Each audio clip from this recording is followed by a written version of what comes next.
Hello friend, welcome to on academy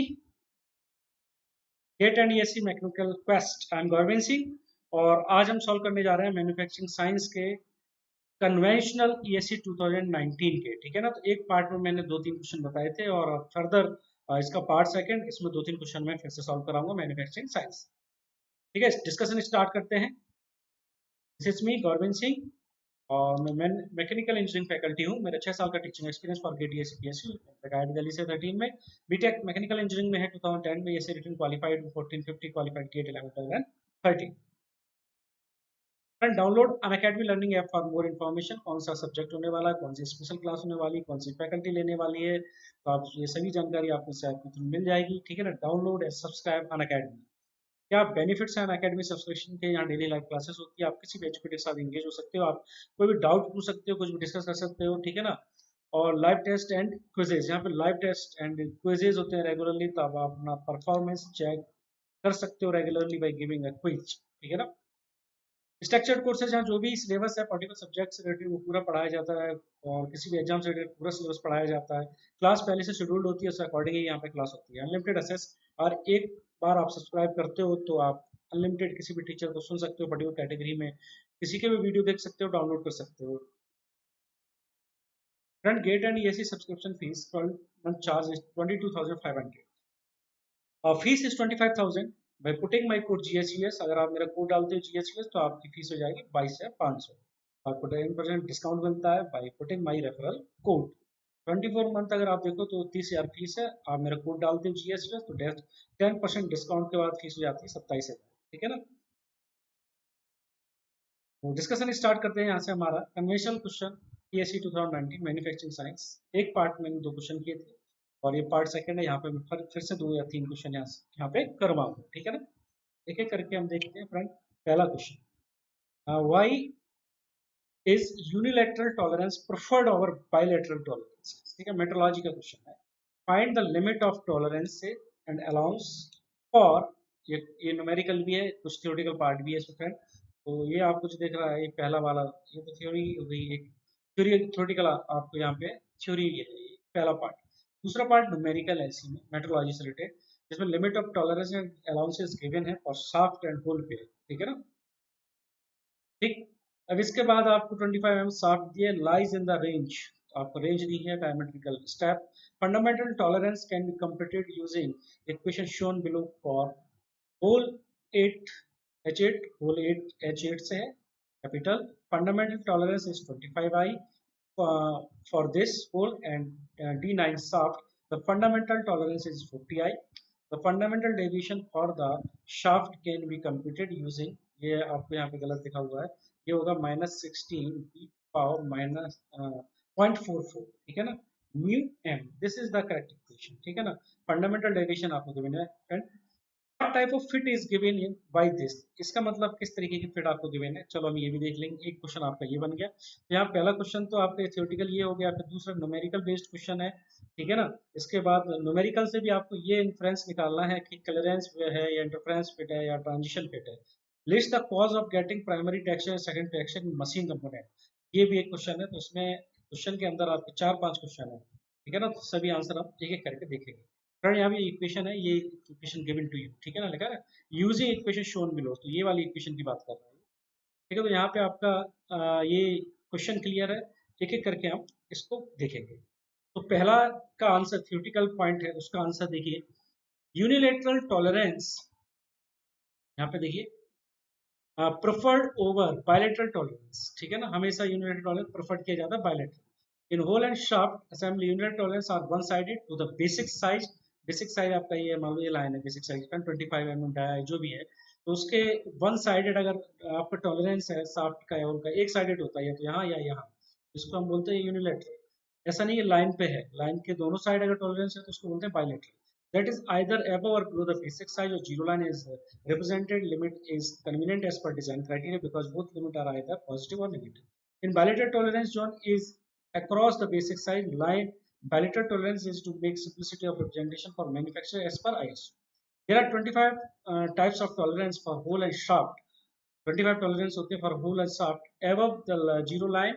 ठीक है ना। तो हम इसको कैसे लिखते हैं, इसका मतलब क्या है, इस चीज का जो यहाँ पे लिखा हुआ है इसको हम यहाँ पे प्लॉट करते हैं। इस तरीके से आपका रहता है, एक बेसिक लाइन है आपका, ठीक है ना। ये भी आपको ड्रॉ करना चाहिए थे प्रॉब्लम में। बेसिक लाइन है, यहाँ पे आपका ए तरीके से टॉलरेंस जोन है, बी, ठीक है ना, डॉट डॉट डॉट कहाँ तक, ये जी मान लो आपका यहाँ पे कहीं है। इसके बाद आपका एच किस पे है, बेस लाइन पे, कैपिटल एच, ठीक है ना। This is for the hole, ये आपको गिवन है प्रॉब्लम में, ठीक है। A for the shaft, small B, A small B, जो स्मॉल अल्फाबेट है शार्ट के लिए, ये जी, और ये यहाँ पे आपका आ गया एच। इस तरीके से आपके टॉलरेंस जोन होते हैं बेस लाइन के अलावा, ठीक है ना। इसके बाद आपका जो जे होता है वो यहाँ पे रहता है लगभग दोनों के केस में, ठीक है। जैसे आप आगे बढ़ोगे, इसके बाद जे एस शार्ट के लिए बात करूँ तो इस तरीके से रहेगा।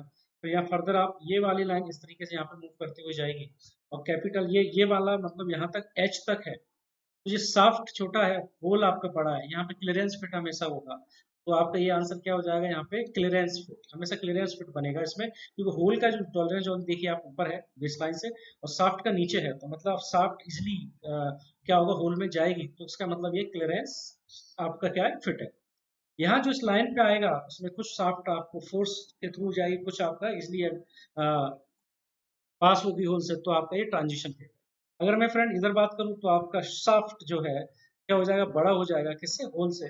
तो इस तरह इस ऐसे जो केस होते हैं, इस तरीके के जो केस हैं, तो होल आपका क्या है, छोटा हो जाएगा, शाफ्ट बड़ी हो जाएगी, तो आपका ये इंटरफ्रेंस फिट में आता है। तो इस साइड जितने भी साइज होंगे, जितनी भी अल्फाबेट होंगे, किसमें आएंगे, इंटरफ्रेंस फिट में। तो आप इस डायग्राम से एक क्लियरली देख सकते हो कि कौन सी फिट होगी, ठीक है ना। तो यहाँ पे जाओगे आप तो कैपिटल जेड, इस तरीके से आपका यहाँ पे जाओगे तो स्मॉल स्मॉल जेड, ठीक है। तो इस तरीके से आपका ये मूव करता है, ये आपको डायग्राम बनाना है। अब हम देख लेते हैं प्रॉब्लम में क्या गिवन है फ्रेंड। तो मैंने आपको पहले वाला न्यूमेरिकल के लिए थोड़ा सा अच्छे से लिखोगे आप, क्योंकि आपका कन्वेंशनल क्वेश्चन है, आपको हर चीज एकदम पता होना चाहिए। तो ये आपका शाफ्ट का ये गिवन है आपको क्वेश्चन, ये D9, ठीक है। Fundamental deviation it is given to you, fundamental deviation it is given to you, this is what, -16 D की पावर 0.44, दिस इज म्यू है, ठीक है। ये आपको गिवन है फ्रेंड, है, हमें इसको कुछ करना नहीं है। अब 25 जो आपकी लाइन है ना, तो 25 जो लाइज आया है इन द रेंज, ये आपको गिवन है, इन द रेंज, किस रेंज में लाई करता है फ्रेंड, 18-30, ये रेंज गिवन है आपको, है ना। तो 25 mm जो डाया है वो lies in the range of this.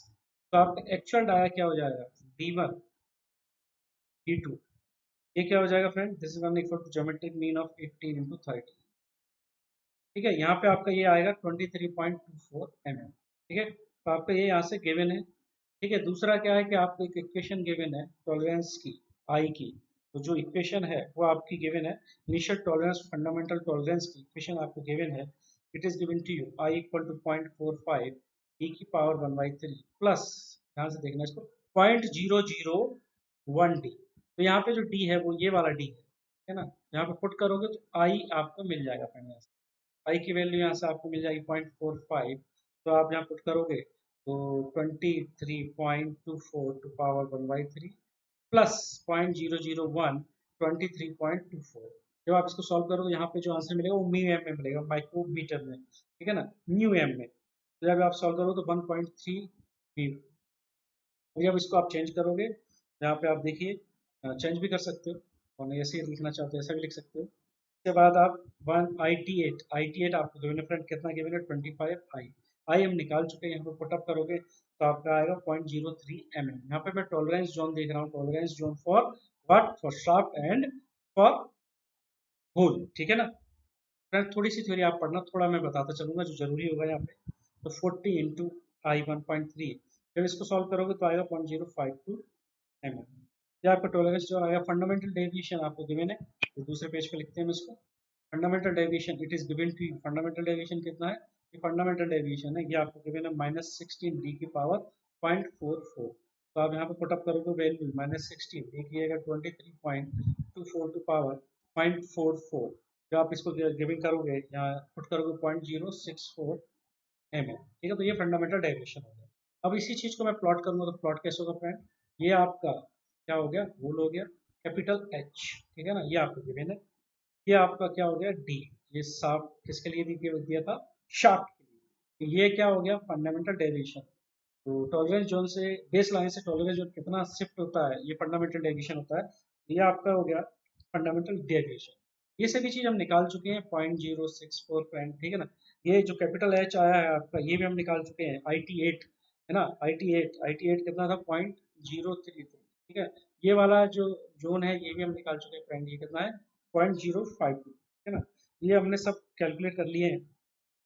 अब आप क्या कर सकते हो, बता सकते हो होल का जो साइज है, पहला तो आपको यहाँ समझ में आया क्लियरेंस फिट है। क्लियरेंस फिट है क्योंकि आपका ये क्या है, ये जो सॉफ्ट है, सॉफ्ट का जो टॉलरेंस जो आपका बेस लाइन से नीचे है और ये बेस लाइन के ऊपर है, तो आपका ये समझ में आ रहा है कि ये क्लियरेंस फिट का एग्जाम्पल है। तो आपका एक क्वेश्चन और सॉल्व हो गया यहाँ से। होल का टॉलरेंस जो हम बात करें तो ये होगा 0.0 से -0.033, ठीक है। इसी तरीके से अगर शाफ्ट का आपसे पूछा जाए, शाफ्ट का आप कैसे लिखोगे, 25 -0.1162 -0.06, ये आपके क्या है, दूसरा पॉइंट का आंसर हो गया, थर्ड पॉइंट का आंसर हो गया। अब इसके बाद और क्या पूछा है और देख लेते हैं। ये आपके सभी आंसर मैं यहाँ पे लिखता जा रहा हूँ, साथ में list the cause of getting primary tax. अब ये हमको देखना है ना, ये यहाँ तक आ जाएंगे हम। न्यूमेरिकल सॉल्व हो गया। Primary and secondary texture in machine component. There are two type of irregularity on any machine surface. That is roughness and waviness. ठीक है। Small wavelength fluctuation called primary texture or roughness. Large wavelength fluctuation called secondary texture or waviness. ठीक है, तो ये आपका जो fourth point है उसका आंसर हो गया।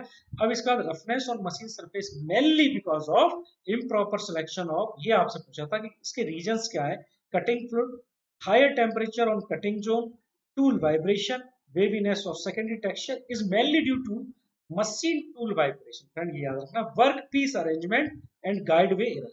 तो आपका पूछा था क्वेश्चन में कि प्राइमरी और ये रफनेस है ये क्यों आती है और सेकेंडरी टेक्सचर क्यों आता है।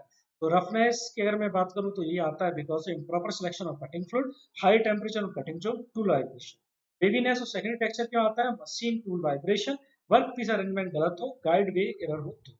ठीक है, तो ये आपका ये वाला भी क्लियर हो गया, तो पूरे आपके पॉइंट क्लियर हो गए। तो आप जब भी कन्वेंशनल अटेम्प्ट करोगे फ्रेंड इंजीनियरिंग सर्विसेज के केस में, तो आपको हर चीज क्लियर कट लिखना होगी, जितने पॉइंट पूछे हैं हर आपको मतलब क्या करना है कि पैरा वाइज उन सबको एक एक पैरा में थोड़ा सा आपको उनका एक्सप्लेनेशन देना है। ऐसा नहीं कि आप बीच में छोड़ देते हो, एक केवल आपने न्यूमेरिकल सॉल्व करके छोड़ दिया तो आपको 10 में से 2.5 नंबर मिलेगा या 3 नंबर मिलेंगे। आपको जितने भी पॉइंट गिवन है उसमें सब पॉइंट गिवन है या सब सेक्शन आपसे जो भी पूछा है उसके अंदर आपको सबके आंसर देना है, एक एक पैरा में छोटा छोटा। जैसे मैंने यहाँ पे देखिए इस क्वेश्चन की बात करूं मैं फ्रेंड, इसमें आपके जितने भी पॉइंट्स थे मैंने सभी के आंसर दिए हैं, ठीक है ना। तो मैंने सभी के आंसर दिए, पहले का आंसर दिया, फिर मैंने न्यूमेरिकल का आंसर दिया, फिर मैंने ये भी बताया किस तरीके का फिट है, फिर मैंने ये भी बताया कॉज क्या है। तो मैंने हर पॉइंट का यहाँ पे क्लियर कट आंसर दिया है। तो आंसर इस तरीके से आपको लिखना है कन्वेंशनल में, ठीक है ना फ्रेंड, तो ये आप ध्यान रखना। Next, cite 3 source of internal residual stresses in metal component. What are two possible adverse consequences of these stresses? Describe the following heat treatment procedure for steel for each the intended final microstructure, full annealing, normalizing, tempering and quenching। Friend एक एक करके देखेंगे।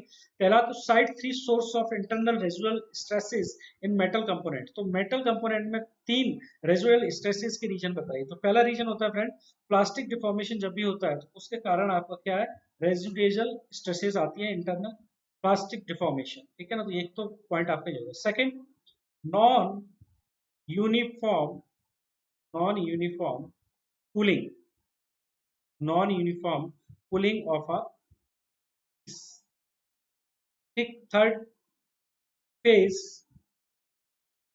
Transformation, एक ये होता है phase transformation. Third, एक तो ये प्लास्टिक डिफॉर्मेशन के कारण आप कैसे होता है इंटरनल रेजुअल स्ट्रेसेस आ सकती हैं, और दूसरा non uniform cooling of a piece.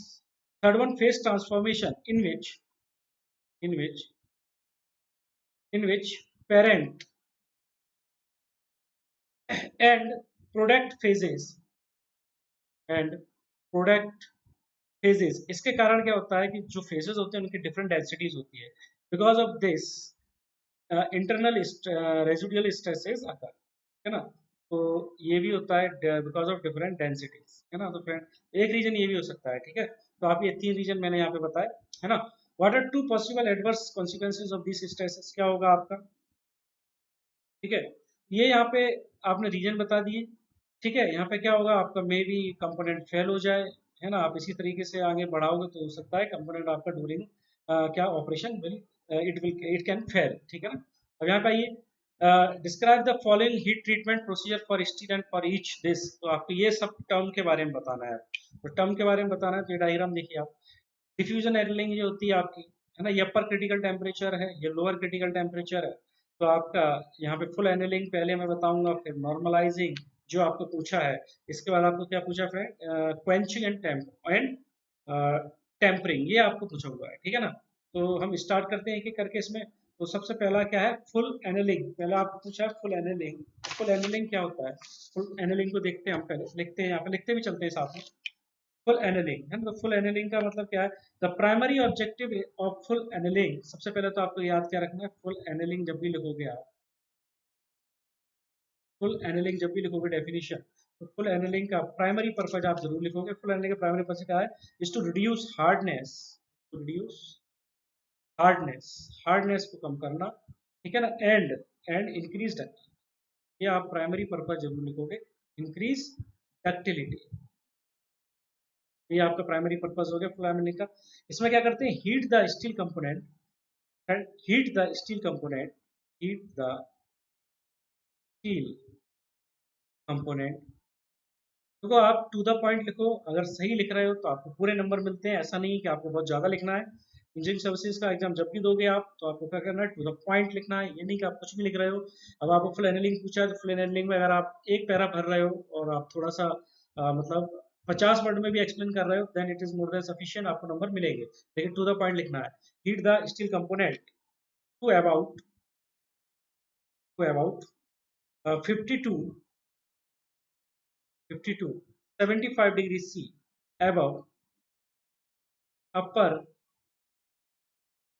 critical temperature, friend, above upper critical temperature, ठीक है ना,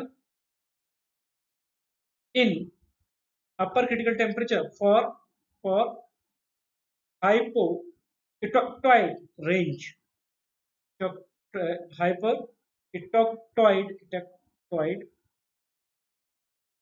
है ना, इसके लिए बात कर रहा हूँ मैं फ्रेंड, है ना। And and and above above lower critical temperature for hyperfructoid steel. तो फ्रेंड यहाँ पे देखिए, सबसे पहला क्या है कि फुल एनलिंग क्या होती है, रिड्यूस, ऑब्जेक्टिव क्या रहता है, reduce hardness and increase ductility. करते कैसे हैं, heat the steel component to about 50 to 75 degree above upper critical temperature. इसमें डायग्राम की तरफ समझते हैं, अबव अपर क्रिटिकल टेम्परेचर, ये देखिए फुल एनलिंग है, तो अबव अपर क्रिटिकल टेम्परेचर भी हमने की, और लोअर क्रिटिकल टेम्परेचर यहाँ पे मैंने की, ठीक है ना। तो अपर क्रिटिकल टेम्परेचर के ऊपर 50 टू 75 डिग्री सेल्सियस के अराउंड, ठीक है ना, 50 to 75। यहाँ पे देखिए, upper critical temperature for hypoeutectoid steel and above lower critical temperature for hypereutectoid steel. तो this is the basic full annealing. Next है आपका, इसी में क्या पूछा आपको, आपको नेक्स्ट पूछा नॉर्मलाइजिंग। नॉर्मलाइजिंग फ्रेंड यहाँ पे देखिए, अपर क्रिटिकल टेम्परेचर के ऊपर हम 50 to 75 डिग्री सेल्सियस के ऊपर यहाँ पे क्या कर रहा है, हीट कर रहा है, ठीक है ना। तो final heat treatment which is given to the product which are subject to relatively high stress consist of heating above 45 degree above the line which austenite is stable holding at temperature for short period in case of normalizing, ठीक है ना। और basically जो normalising होती है वो कहाँ पे होती है, एयर, ये याद रखना, एयर क्वेंचिंग होती है। क्या होता है, एयर क्वेंचिंग। तो नॉर्मलाइजिंग में एयर क्वेंचिंग होती है। तो normalising produce microstructure consist of ferrite and pearlite, ठीक है ना। तो माइक्रोस्ट्रक्चर जहाँ पे होता है जो फेराइट प्लस परलाइट होता है, फेराइट प्लस परलाइट, ठीक है ना फ्रेंड, क्या रखना। नेक्स्ट आपको क्या पूछा है, tempering and quenching. Tempering and quenching क्या होता है, ये भी हम देख लेते हैं। तो टेम्परिंग एंड क्वेंचिंग की बात कर रहा है यहाँ पे, इसको tempering and quenching, temperature and quenching की बात कर रहा है यहाँ पे। तो क्वेंचिंग का पहले देखते हैं, क्वेंचिंग क्या है बेसिकली फ्रेंड, क्वेंचिंग,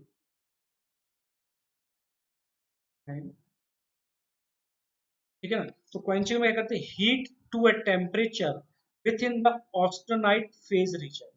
हमें क्या करना है, heat to a temperature within within within the austenite phase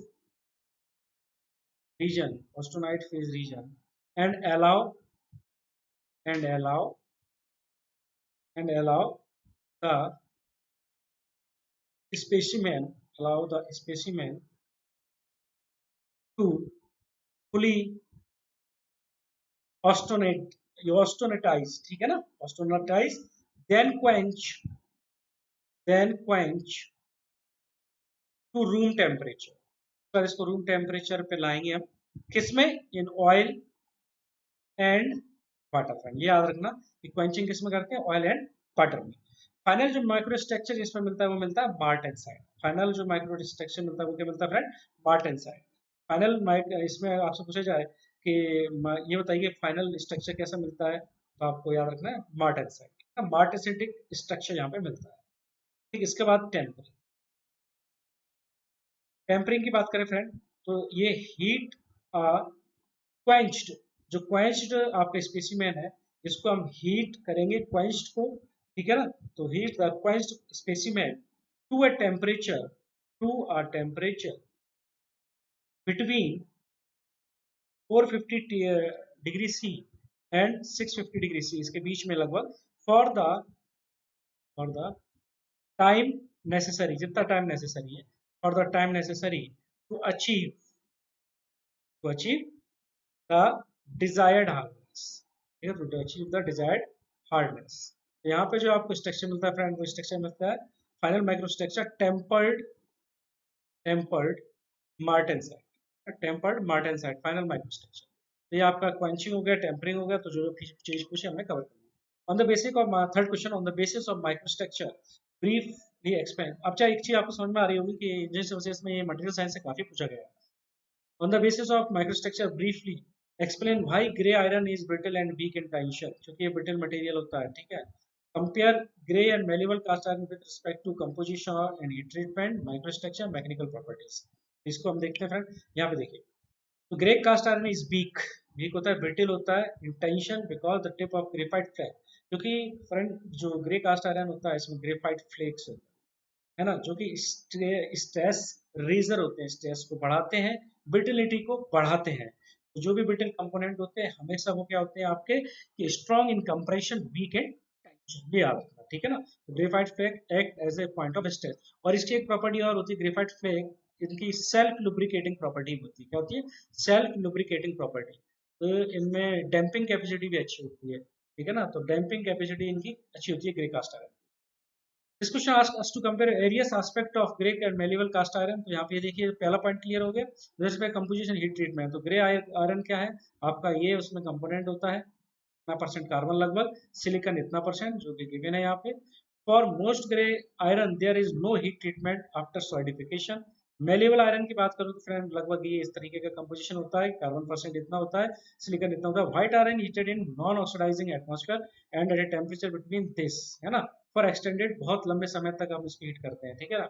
With respect to microstructure, grey cast iron and graphite flake are embedded in the ferrite pallide matrix. Malleable and graphite cluster are embedded in the ferrite and pallide matrix. Malleable iron में ये graphite cluster रहता है, यहाँ graphite flakes रहते हैं, ध्यान रखना।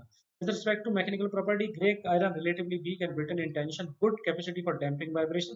इसलिए लेथ का जो बेड है, लेथ बेड इसी का बना होता है, ठीक है ना। Malleable iron moderate strength and ductility। This is the comparison जो कि आपको पूछा था फ्रेंड। तो यहाँ तक हमारे ये क्वेश्चन हो गए। Thank you very much for listening me, thank you.